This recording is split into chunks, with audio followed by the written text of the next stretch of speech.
We have come to the fifth day of the novena in preparation for the great feast of Christmas, a feast that reveals the infinite love of God to each one of us.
A pastor was assigned to reopen a church in suburban Brooklyn. On his arrival, he was disappointed to see the church in a very sorry state. But he decided to work hard and get it ready to have their first service on Christmas Eve. He began in earnest, repairing pews, plastering walls, painting, etc. And on December 18, the church was almost ready. Sadly, on December 19th, a terrible tempest, a driving rainstorm hit the area and lasted for 2 days.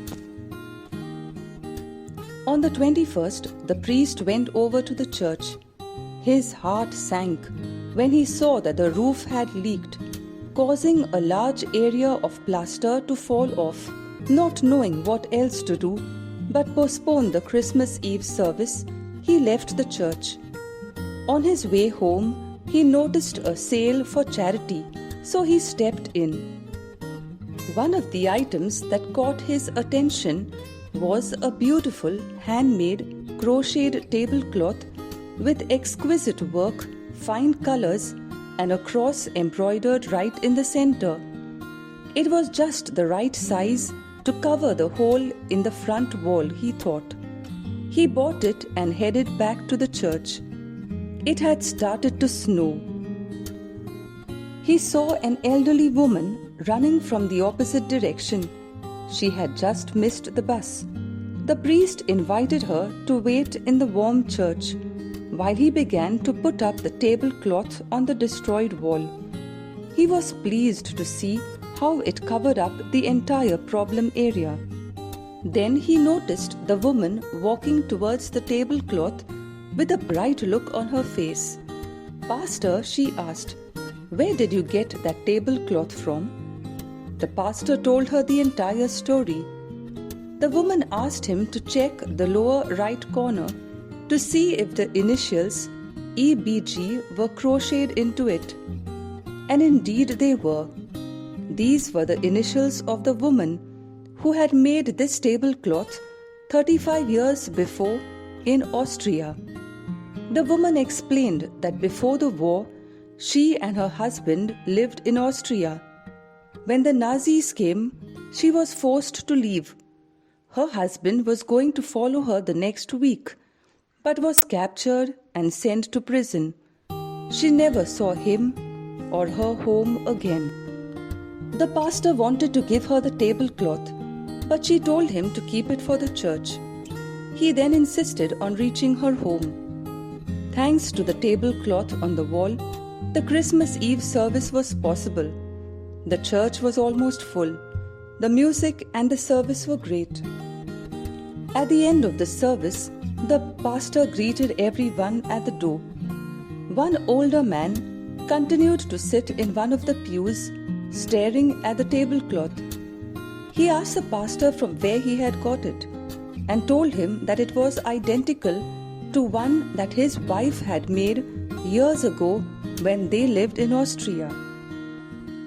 He told the pastor how the Nazis came, how he forced his wife to flee for safety, and he was supposed to follow her, but he was arrested and put in a prison.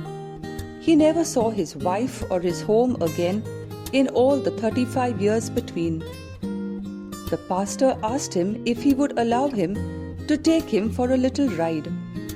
The pastor then stopped in front of the house he had dropped the woman a few days ago. He knocked on the door and saw the greatest Christmas reunion he could ever imagine. This is a true story submitted by Pastor Rob Reid, who says, God does work in mysterious ways. Yes, indeed, our God is a God of surprises. Loving Saviour, you are a God of surprises. We thank you for the many wonders you work in our lives. Help us to be aware of your presence among us. May we be open to your surprises, which you reveal to us through persons and events. Amen.